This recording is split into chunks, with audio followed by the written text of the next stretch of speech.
Welcome to today's earthquake training. This training is especially for all the people who are not in the Campbell office, but you are still, in most cases, in earthquake areas. Many of you are. Carolinas are an earthquake area, and especially if you're up in the Everett office, you actually are at higher risk than we are in Campbell. So this applies to pretty much everywhere. We can get earthquakes almost anywhere in the U.S. Or in Rome. You can get earthquakes there, too. So the first thing is, what kind of earthquake do we really want to be prepared for? What we're trying to do with today's training is to get everybody knowledgeable enough to prepare you for the worst plausible case earthquake. Not, end of the world stuff, but whatever's really plausible. And if you're ready for that, then the smaller ones won't be a problem. Now for Campbell, and this is kind of what this is aimed at, but with minor modifications for other areas, an 8 is probably about the biggest plausible one. This would be like a repeat of the 1906, and obviously we know that can happen because it did happen. And with the structure of the faults and stuff around here, we figure that's probably about as big as it will get. So we're going to be shooting for that and using that as an example. Now there's some people who remember the Loma Prieta quake, and that was a pretty respectable quake. I want to do a little comparison just to show you kind of the differences in earthquake sizes. And I need a volunteer from the audience. So Joe, you raised your hand, so come on up. Okay, what we're going to do here, come on up here. This is, the height of this bar represents the magnitude of the total force, total energy released by the Loma Prieta quake. And you were in the Loma Prieta, you remember that one, right? So was that like decent earthquake? Oh yeah. Okay, so hold that. Now have the bottom of the thing flush with that. Okay, so that's for reference. Now maybe you should hold the mic while I'm doing anything, and yeah, just keep it pointed at me. So this red strip is the total energy released by the 1906 quake. So that's kind of the one we're planning for. Okay. So you can see the relative sizes here. Okay, a little difference. Okay, quite a size difference here. I'll let that angle down there. Quite a size difference between the energy of Loma Prieta and the energy of the 1906. So when we say we're preparing for the big one, we mean big. Now big doesn't mean hopeless. There's a lot we can do, and that's what today's training is about, is really what you can do to be safe, even in a really big one. Thank you, Joe.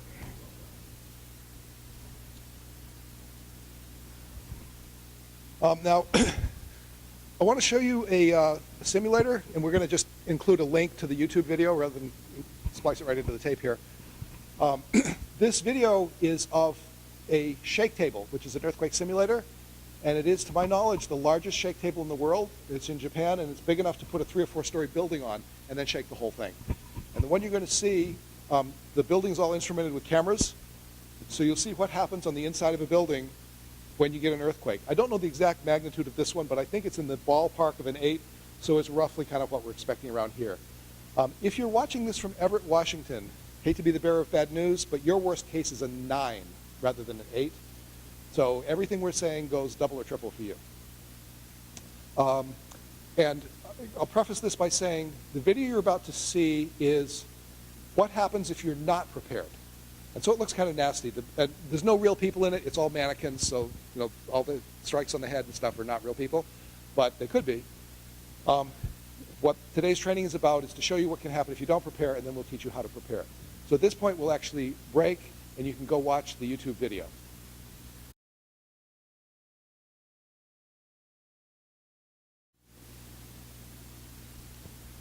Okay, so hopefully that impressed you with the fact that we actually do have to prepare.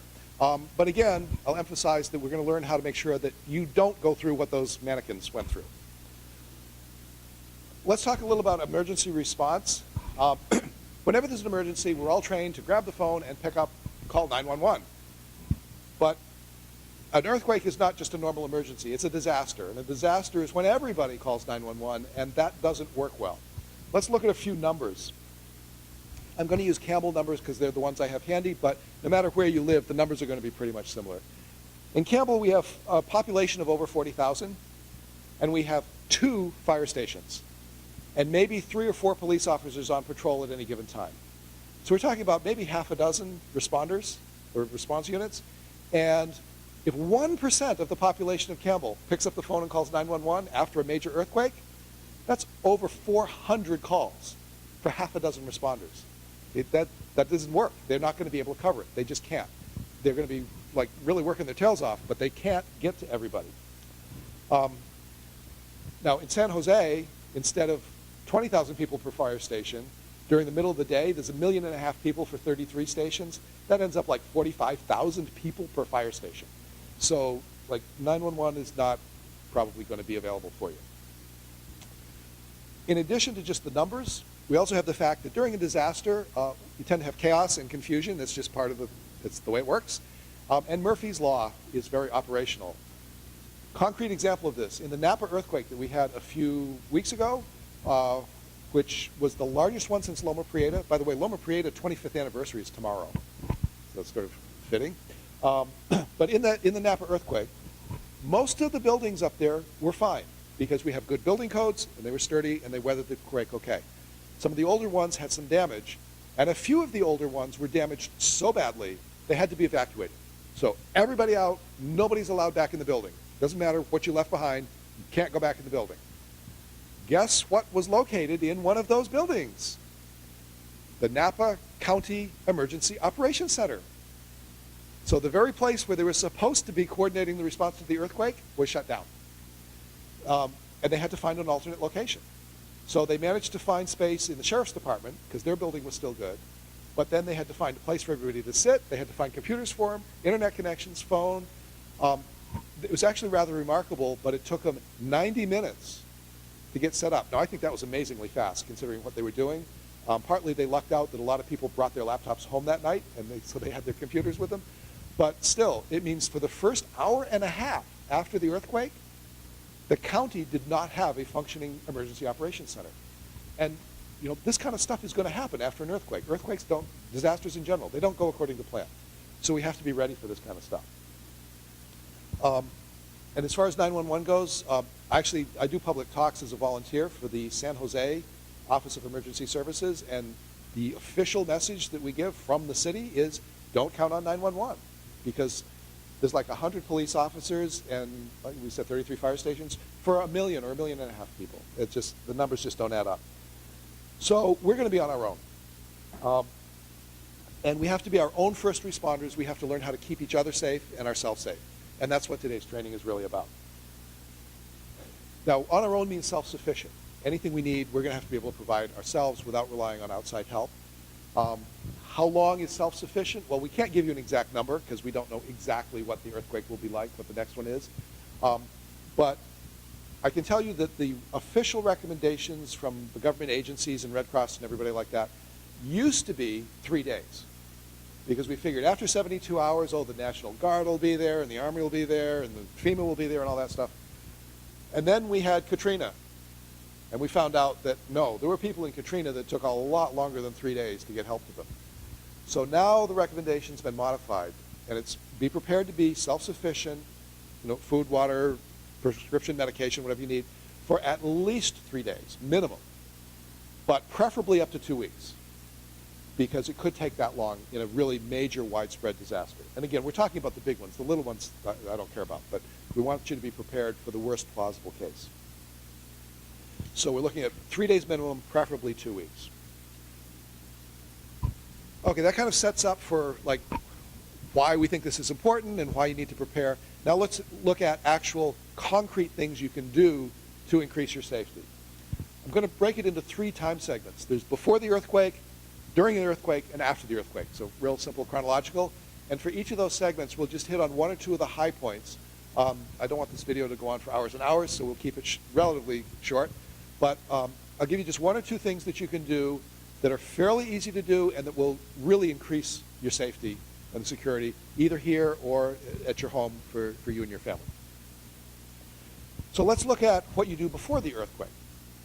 Well, if we look at the risk, now Hollywood and television notwithstanding, the earth isn't going to open up and swallow you, and skyscrapers aren't going to come crashing down on top of you and stuff like that. We have solid building codes here. The buildings are going to hold up pretty well.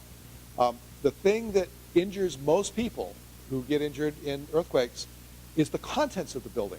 It's the stuff that's flying around. You saw the video a few moments ago. Stuff falls, stuff flies around, and it hits you, and you get hurt.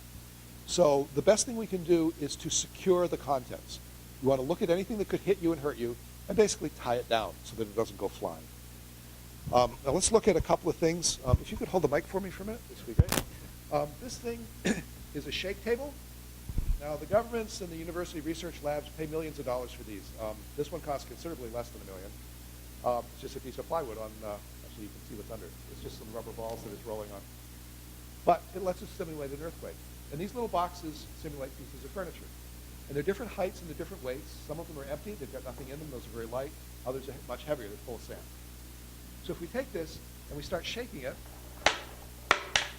okay, it's pretty obvious what happens. The tall stuff falls first. That's no surprise, you kind of would expect that. But what's not intuitive is that it makes no difference how heavy it was. Now it happens different every time I do this, but in this case, the heaviest one that we have fell first. And that's going to happen with furniture as well. When you look through your house or your workspace and you look at furniture, if it's tall, it'll fall. And it doesn't matter how heavy it is.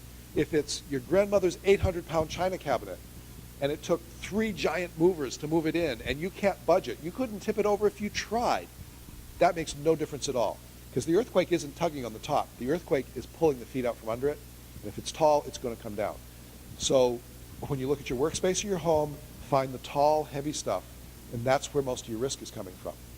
Now what you have to do, obviously, so it doesn't tip over, is secure it. You want to strap it to the wall. You can use brackets, but straps or cables or something are better. And if you go to any of the big box building supply stores or even hardware stores, at least in this area, and I assume probably, hopefully up in Everett as well, you can get all these straps and cables that just allow you to secure the furniture to the wall. Now what you do is you take one end of the cable and you bolt it into the stud.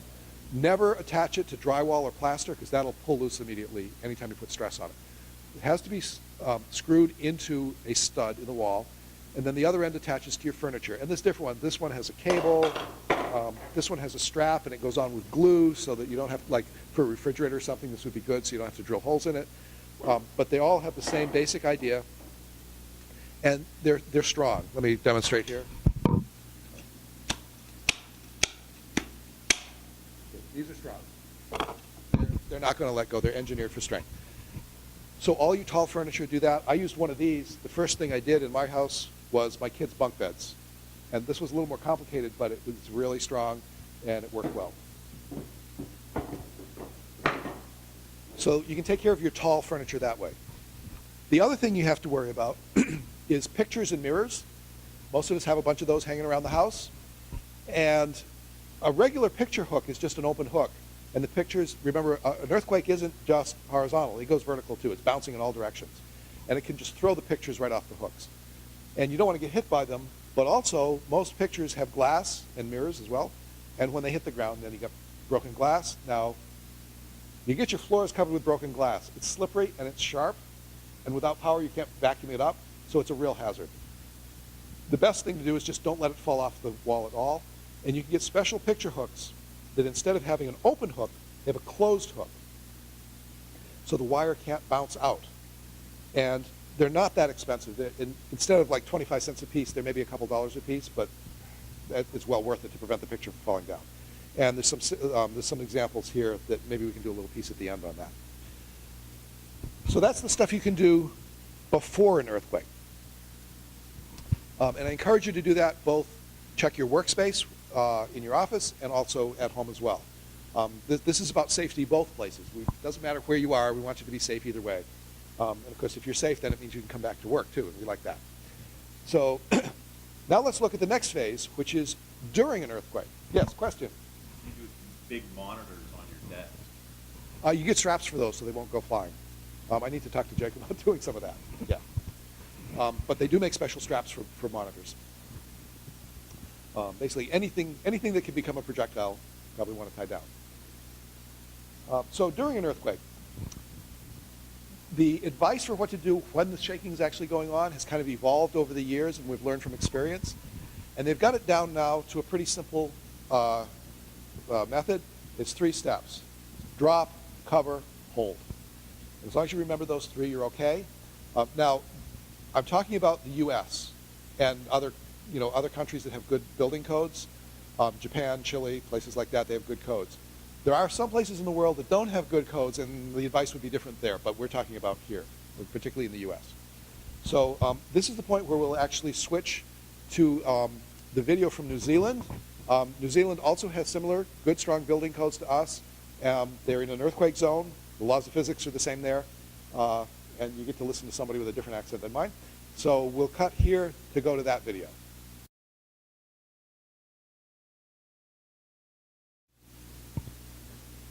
Okay, now if there's only one thing you remember from this whole training, drop, cover, hold is it.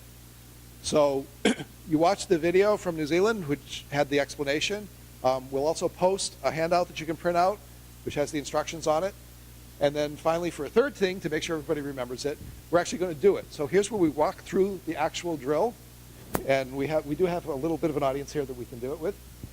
So remember the 3 steps here. Now, what's the very first step you do? Audience, shout it out. Drop. Right, drop. So drop means hands and knees. Okay, and it's an earthquake. There goes the chair goes flying. Now you want to be on your hands and knees to get you low. So this way, if there's a big shock and it knocks you over, you don't have very far to fall, so you won't get hurt. Whereas if you're standing up, you can hit your head on something. So we're on our hands and knees now, and you're still mobile. You can still scuttle around on your hands and knees, so that's good. What's the second step? Shout out, audience. Cover. Right. Now cover, in this case, we want to get under something. A table is ideal. If you don't have a table, use a chair, whatever you can, and try to get under it. Now, if you can get your whole body under it, that's perfect. If you can't get your whole body under it, protect whatever's most important. Now, for most of us, that's our head. So you get at least your head under, and then get as much of the rest of you under as you can. Okay, third step, shout out. Hold. Right, well, hold on. Now, most tables don't have convenient handles underneath, so you'll have to kind of improvise and grab a leg or a post or something. But just hold whatever you can. Be careful not to cut your hand on any sharp edges under there. Now, how long do you think you should hold on? Okay. As long as things are moving. As long as the building is moving and the furniture is moving, stay under cover. You may be under there for longer than you think. Earthquakes can last, a big earthquake can easily last for a minute or 2. The record is about 7, but most of them aren't nearly that long. But a couple of minutes. In a couple of minutes, it's going to feel like a lot more than a couple of minutes when you're underneath something and it's all shaking. But stay under cover until it's all stopped shaking. Now, we won't really take 2 minutes here, so you can get out. You stay on your knees, or is my position okay? You're fine. As long as you're covered underneath, you should be good. Okay, so again, that's the most important thing. Drop, cover, hold, because that's what's going to keep you safe from all the stuff that may be bouncing around and flying around and falling down. If you are in a workspace somewhere else, when you finish watching the video, or maybe you're at your desk watching it, I encourage you to actually try it at your desk. If you actually do it, you'll remember it better than just seeing it and hearing it. Furthermore, every desk is different, and when you try to get under your desk, you may find that there's some peculiarity that you have to get under a certain way. Yeah, it took me like about 3 tries under my desk to figure out where to put my head where it wouldn't bang against a corner and things like that. So please do actually try it. If you have kids at home, do it with them. Kids love doing this stuff. So that's the actual during the earthquake part. Now, the next phase is after an earthquake. It's good to have a few supplies after an earthquake. There's things you need. I'm not going to go through the whole list, again, to keep the length of the video under control. But there's one thing that I want to emphasize for supplies, and that's water. Okay, you must have potable, drinkable water. You can't live without it. About 3 days without water, you're dead. And you don't want to be drinking bad water, because if you drink water that's contaminated, and sometimes even water after an earthquake, if the pipes break, you can get bacteria in the water mains and stuff. The water may not be safe. The best way to be sure that you have water that's safe to drink is to just store it. There's a couple of ways that are good. There's a couple of ways that are bad. Ways you don't want to store water, I didn't even bring them in because I don't want to show you the bad ways, but I'll tell you what they are. The gallon jugs from the supermarket, just drinking water, distilled water, whatever, those are not good for long-term storage because they leak after a couple of years. They're actually designed to break down so they don't fill up the landfill. So unless you're rotating them every couple of months, don't use those. Similar for the regular bottled water, the little quart or pint bottles that you get with a real thin plastic, those are also designed to break down. They will leak after a couple of years. So don't use those for long-term storage. I brought in some ways that do work. One way, which you probably haven't seen before, is you can actually get canned water. Okay, this is specifically designed for emergency use. It works great. They've tested this stuff. They've opened up cans of it that were 30 years old and the water was still fine, which is what we expect. It's actually sterile inside. It's a sterile package. Its lifetime is basically indefinite. So this is great stuff. It has one little problem, which is it is obscenely expensive. One can of this stuff is $8 or $10 by the time you pay the shipping. So I don't use too much of this. It is really great in the back of a car. I use it in the back of my car because the temperature swings back there don't hurt it. My kids can throw all their soccer gear on top of it. I can throw groceries on top. I can basically abuse it when I'm trying to make more room in the back of the car, and the cans hold up. So it's good for that, but it's very expensive. What's a better compromise for most people is something like this. This is just a camping jug. It's a 5-gallon plastic container. I do recommend the rigid plastic, not the collapsible ones, because I've had containers like this for 20 years that are still doing fine. You fill it up with 5 gallons of water. It's a little heavy. This is 44 pounds, but it's still portable. If you can't handle 44 pounds, just don't fill it all the way. If you can handle 30 pounds, put 30 pounds of water in. It still works as a perfectly good jug. These are about $10 or $12, so you're paying a couple of dollars a gallon. It's a fairly reasonable cost for it.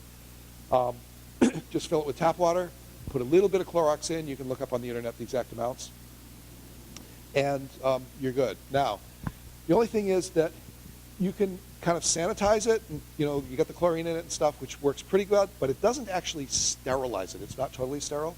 And so the CDC recommends that you rotate it, dump it out, and refill it every 6 months. So that's the general guideline. And any method of storing your own water, usually rotate every 6 months is a good idea. Now, I will make a confession. I procrastinate and I forget things, and I don't actually always rotate mine every 6 months. And if it's stuffed back in the storage area, sometimes I forget about it for a while. And so what I've done to cover myself on that is I get one of these backpacking filters. These are the kind that are designed so you can drink out of a stream when you're backpacking and not get sick with giardia. It's got a really nice little microfilter, and this is a new kind. It used to be that you'd pay $2 or $3 or maybe $100 or $200 for something like this. These are now down to about $30, which is pretty reasonable. And it's amazing. They're good for like 100,000 gallons or something. They're amazing. But you just fill the bag up with water and then roll it like a toothpaste tube and squeeze the water through, and the clean water comes out the other end. So I just keep one of these with my storage water, and then if I forget to rotate it, I just run it through the filter. Now, how much water should you store? General guideline is 1 gallon per person per day. So if you've got a household with 2 people, and you're trying to start by getting a 3-day supply, and maybe you'll build up later, but you want to start somewhere, so you're starting with 3 days, that's 6 gallons. Well, that's basically just a little more than one of these. So that's not too bad. If you got 2 of these, then you've got 2 people for 5 days. And most people, I think, can find room. You can stick these under a bed or the bottom of a closet or whatever. They're not too bad. They're not too big and unwieldy. So this is a real good place for most people to start. Now, just to give you an idea of some perspective on different amounts, my family has 4 people in it, and I want us to be prepared for 2 weeks. So you do the math. That comes out to be 56 gallons. And just so you know what that looks like, this is 55 gallons of water. Now, actually, I'm cheating a little. This is an empty container that would hold. If it were full, it would be 450 gallons, and I wouldn't pick it up. But that's how much space you take for 4 people for 2 weeks. It's a lot of water, but it will keep your family safe. I don't expect most people to do that, but it's an option. You have that. One of these, brand new, with the shipping and stuff, you're talking around $100-ish. So it's still about $2 per gallon. But it's a little easier to manage than 11 of these. Cost is pretty similar. So those are various options you have for water. And again, the number one thing to store is water. You've got to have drinkable water. And then after that, you can do all the other things. Prescription medicine is obviously important too. If you need If you need to take your pill every day to stay alive, make sure you have a few extra in case you can't get to the pharmacy or it's closed. There's one other thing that's good for storage. There's a few things I want to have like in the first 10 minutes after an earthquake. And so I put all that stuff in a bag, which is here, and I'll show you what's in it in a minute. And then I want to make sure I can always find this bag anytime I'm at home. Well, if you think about it, where do you spend the most time? A third of your life you're in bed. Or if you sleep 8 hours a day, it is. So there's about a 1 chance in 3 that a big earthquake, when it happens, will be when you're in bed, and it'll probably be dark. So now you got to think, how am I going to find something in the dark, and the power may be out, maybe I don't have any light at all, and everybody's lights will be out, so you're not going to have the street light shining through the window. You're in the dark, there's possibly debris around, your books have fallen off your shelf, you're a little disoriented because you got woken up in the middle of the night by the earthquake.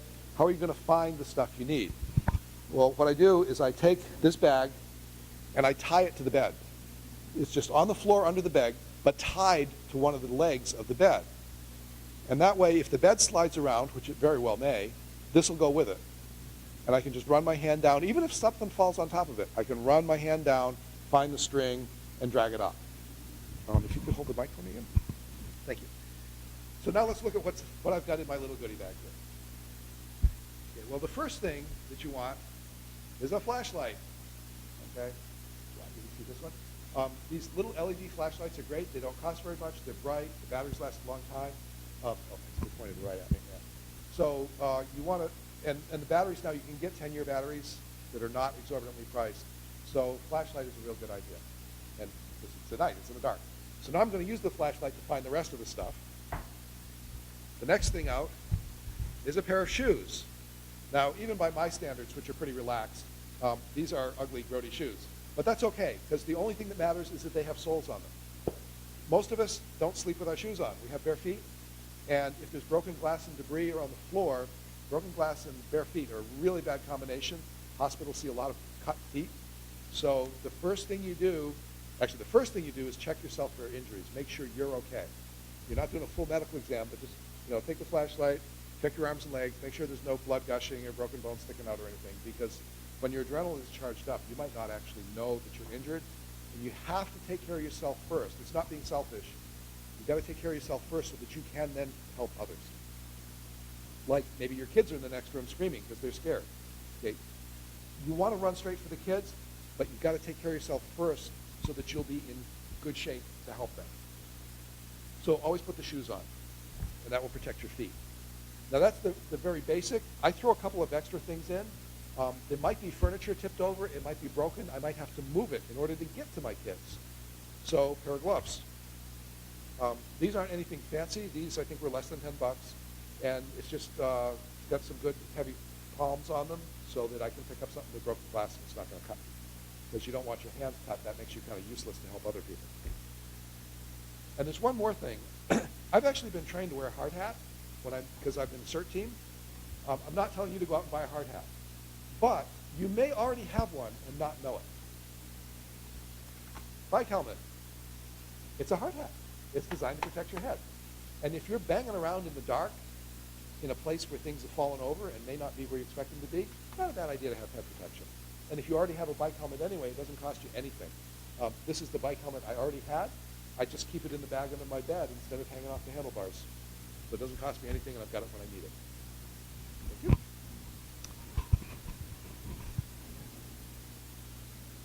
So that's some of the things that are good to have prepared ahead of time to have some supplies. One additional item for afterwards is that most of us are going to want to communicate after an earthquake. We're going to want to tell our families where we are.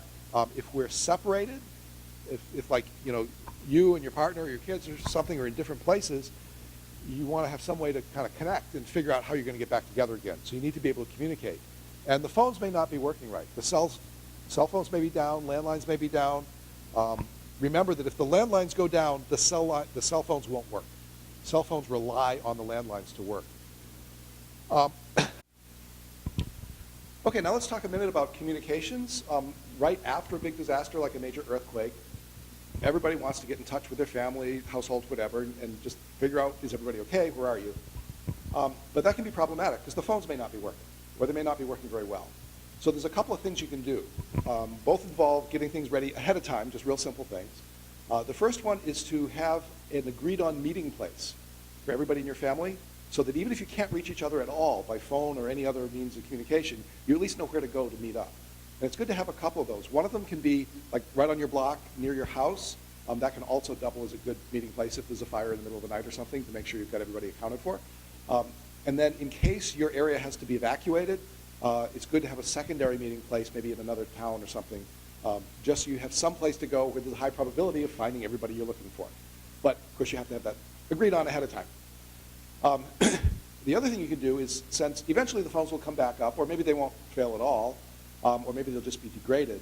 But after a disaster, it's often the case that local phone service doesn't work, but long-distance calls will work.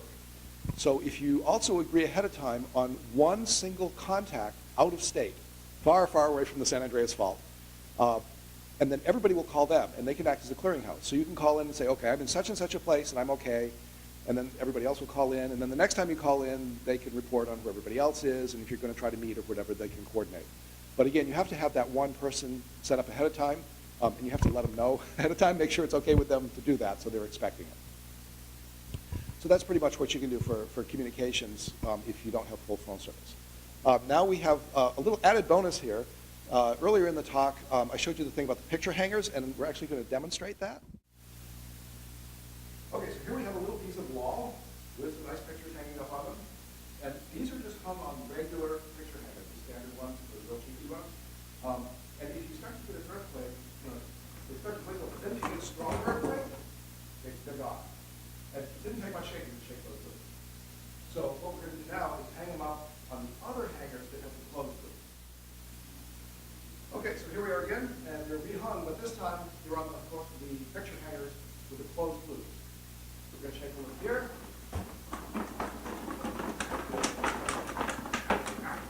Okay, this is probably more violent than we would get around here. And only one of them let go. So this is actually the one called Amazing.